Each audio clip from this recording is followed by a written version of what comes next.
pupus kita itu berangkat dari asrama dengan penuh keikhlasan yang berangkat pagi. Ada yang sebagian mungkin tidak pernah jumpa dengan khusus.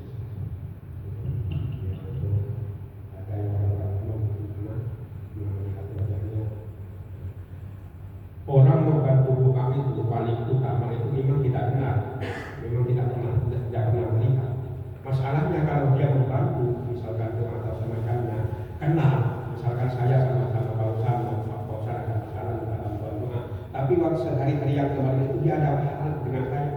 Saya doanya itu tidak ada sama dia. Pak Fauzan mungkin salah sama saya, nggak usah doa itu. Tapi kalau orang tidak kenal, itu kata Nabi itu lebih utama doanya itu daripada orang yang kenal. Itu makanya Nabi dulu pernah bertanya kepada sahabat, siapa imannya yang paling kuat? Kata Nabi. Para malaikat, ya Rasulullah, kata sahabat, sebab mereka langsung melihat sabda mereka. Kata Nabi, salah, bukan. Wajar kalau dia kuat imannya. Tapi ada yang lebih kuat. Terus para sahabat berkata lagi, kami para sahabat, ya Rasulullah, bukan. Kalau kamu wajar imannya kuat karena kamu berjumpa dengan saya. Tapi ada umat yang imannya lebih kuat daripada malaikat, imannya lebih kuat daripada para sahabat, yaitu kita. Karena kita nggak pernah berjumpa dengan Nabi, kan tadi kita iman, ya kita iman bahwa Nabi Muhammad adalah Rasul Allah. Macam itu juga kita berdoa, itu umpamanya lebih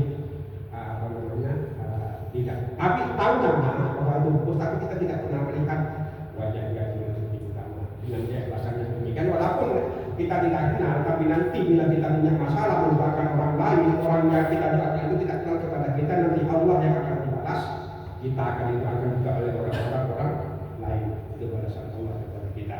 Itu dengan ikhlas tadi, tidak mengharapkan apa-apa selain pemberian Allah Subhanahu wa Ta'ala. Tidak mungkin apa-apa. Kita berangkat dari asrama bukan karena ada beban, bukan karena ada kue, ada macam-macamnya, tapi ikhlas berdoa.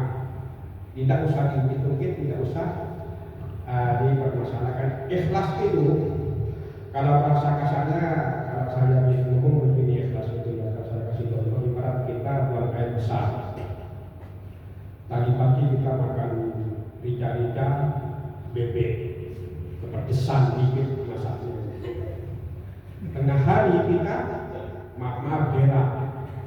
Setelah berak kita lihat tidak, yang keluar itu tidak kan? Itu ikhlas saja. Kita tidak pernah mempermasalahkan apa yang keluar itu. Tidaklah kamu keluar saja. Itu namanya ikhlas. Tidak pernah mengungkit dan tidak pernah menghitung-hitung apa yang pernah kita berikan kepada orang lain. Tapi ingat, kalau dalam dosa dan pahala ada namanya pahala jariah, ada juga namanya dosa jariah. Pahala jariah adalah semacam kita misalkan infak di masjid untuk membeli Al-Quran. Selagi Al-Quran itu dibaca kita telah meninggal dunia, tapi pahala itu daripada Al-Quran itu tetap mengalir kepada kita. Namanya pahala jariah. Ada namanya juga dosa jariah. Jangan sampai harus hati-hati. Namanya dosa jariah. Kita tidak meninggal dunia, tapi orang yang kita ajari itu di sini melaksanakan di dunia ini, maka dosa tetap mengalir kepada alam itu. Contoh misalkan di masyarakat saat ini, maaf misalkan ada satu orang suka minum khamar. Ada orang baru datang masuk pesantren, dia sebenarnya tidak pernah minum khamar, tidak pernah berhenti dan semacamnya. Tapi sampai sini diajari, nanti dia berpisah. Orang yang mengajari ini, orang yang mengajari minum, mengajari main judi dan semacamnya ini, perbuatan dosa ini meninggal dunia, tapi perbuatan dosa itu diteruskan oleh orang yang diajari ini gampang berbahaya. Walaupun dia tetap akan disiksa di alam bangsa. Demikian juga ikhlas. Ikhlas ada yang murni, ikhlas yang tidak pernah diungkit-ungkit, tidak pernah menghitung-hitung, tapi ada ikhlas yang pahalanya diambil walaupun dia pertama sudah dilakukan sehari kemarin, 2 hari kemarin, 1 minggu kemarin, atau sebulan bahkan bertahun-tahun. Itu ya, diperbuat perbuatan dengan ikhlas itu, tapi suatu saat dia mungkin itu pahala ikhlasnya itu akan hilang, akan berkurang. Contoh ya, dari contoh yang saya sampaikan ini, nanti saudara bisa mengambil contoh yang lain. Ini saya ambil dari kitab Nurul Bala karangan Imam Nawawi Al-Bantani. Tapi bukan macam-macam yang akan saya sampaikan ini. Saya cuma mengistilahkan dengan keadaan di sana ini. Contoh, ikhlas yang pernah dilakukan, tapi pahalanya kemudian hari akan terhapus.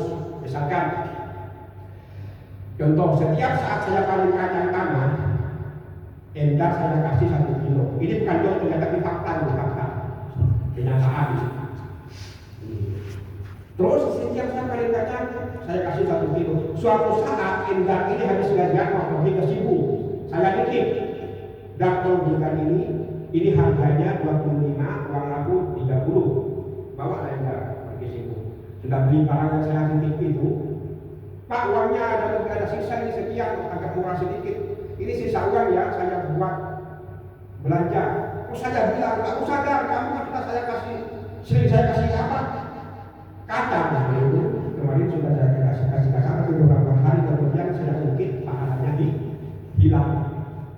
Tak usah kamu jangan macam-macam, kamu kan sudah sering aku kasih kacang. Itu diungkit kembali perbuatan 1-3 bulan kemudian yang lalu itu, maka pahalanya akan hilang. Gitu ya. Jadi hati-hati, ada pahala jariah, ada dosa jariah, ada ikhlas yang pernah kita lakukan akan hilang pahalanya di kemudian hari.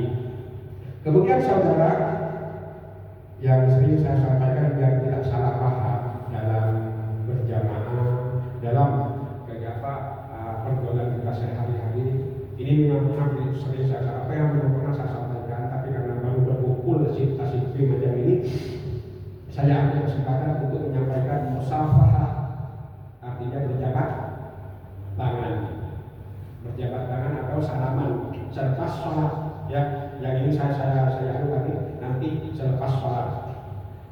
Berjabat tangan, salaman itu asli katanya salam, artinya selamat. Tapi sampai kepada lidah Indonesia ditambah akhir salaman, tahlilan, jumatan dan semacamnya.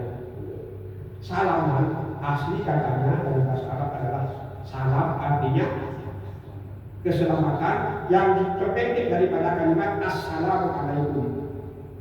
Di KBBI, Kamus Besar Bahasa Indonesia, maka itu diurai menjadi jabat tangan. Jabat tangan artinya bertemunya 2 tangan, orang yang satu dengan orang yang kedua. Dan ini saya sampaikan, jabat tangan hukumnya sunnah, pahalanya besar. Tapi ini di luar sholat, di luar selesai sholat ini. Di mana kita berjumpa dengan saudara muslim kita, kalau kita tidak sempat, salah satu di antara yang 2 ini ucapkan salam ataupun berjabat tangan. Ini cuma di sini ada etika berjabat tangan. Lihat keadaan, lihat situasi. Orang juga yang mengajak ataupun yang diajak bersalaman itu dia juga harus punya etika. Jangan sudah salaman tapi muka masam, muka dibuang, atau dia tidak tahu keadaan. Pernah saya sendiri pernah mengalami ini. Pulang kerja, tangan kanan banyak bawa, tangan kiri bawa rumput makanan kelinci. Jumpa di jalan, ada orang yang salaman, itu menyiksa saya. Ini yang saya sebut dengan etika. Tengok keadaan. Macam-mana yang kanan pegang ini, yang kiri pegang ini. Kalau tidak mau jabat tangan, ganti dengan assalamualaikum, itu sudah cukup. Artinya yang ingin berbuat artinya, ingat pedomannya, intinya jangan ingin berbuat pahala tapi menyiksa orang lain. Jangan ya. Atau di sini di surau ini mau berbuat baik, mau salaman, tengok keadaan orang itu dalam keadaan meninggal belum atau tidak, orang sudah busuk-busuknya meninggal atau dihidup dari belakang, kan ada orang. Dilihat keadaan itu, dan yang dimaksud dengan Nabi hukumnya sunnah besar pahalanya itu salaman di luar sholat, dibuat setelah sholat. Tapi para ulama karena kita jarang jumpa di luar, maka itu dijadikan kesempatan setelah selesai sholat itu kita jadikan kesempatan untuk berjabat tangan untuk bersalam-salaman. Kata Nabi, orang yang bersalaman akan dihapus dosanya itu sebelum tangan itu dilepas. Sebelum tangan ini yang berjabat tangan, saya berjabat tangan dengan Pak Kausan. Sebelum tangan saya dengan Pak Kausan tangan ini terlepas, dosa kecil kita dihapus. Dosa saja, hutang tidak. Dosa saja, hutang tidak dihapus. Dosa saja itu. Juga itu ada etikanya. Ada orang yang saya kemarin, saya salaman, dia tangan ke tangan saya, tapi matanya ke sana. Itu tidak bagus juga. Jadikan kesempatan karena kita bekerja di perantauan ini kan jujur saja, akui saja kurang ibadah kita, kurang pahala kita, ya kan? Alhamdulillah kita cuma bisa mengerjakan sholat 5 waktu subuh itu berjamaah. Amal yang lain kita tidak mengerjakan, bahkan kadang-kadang kita berbuat dosa itu kurang jelas. Oleh karena itu bila ada kesempatan yang baik, kesempatan itu dijadikan untuk memperbanyak amal pahala sehingga dengan demikian insya Allah keberkahan akan menaungi kita di dunia dan di akhirat. Amin ya rabbal alamin. Yang terakhir ingin saya sampaikan kepada bapak-bapak atau ibu-ibu atau mas-mas yang belum punya anak. Ini juga pernah saya sampaikan. Ingin saudara berpahala tanpa mengerjakan, pahalanya itu akan mengalir setiap hari. Maka ajarkan kepada anak saudara Al-Fatihah sebelum orang lain mengajarkan. Ajarkan Al-Fatihah kepada anak saudara, kepada ibu saudara sebelum orang lain mengajarkan. Kenapa? Al-Fatihah ini akan dibaca selama 17 kali sehari semalam dalam sholat, ya kan? Itu bila dibaca, pahalanya selalu tidak membaca tapi akan mengalir terus kepada saudara. Pak sudah diajari pendidikannya, ajarkan ayat kursi, ajarkan amal-amal Pak, ayat-ayat yang lainnya, sehingga pahalanya itu tetap mengalir kepada saudara, anak ibu saudara, ya. Terakhir sekali yang masih ada yang sudah meninggal yang sudah bapak ibunya wafat, mudah-mudahan arwah diterima di sisi Allah Subhanahu wa taala. Yang masih ada ibunya, bapaknya, mudah-mudahan diberikan umur panjang.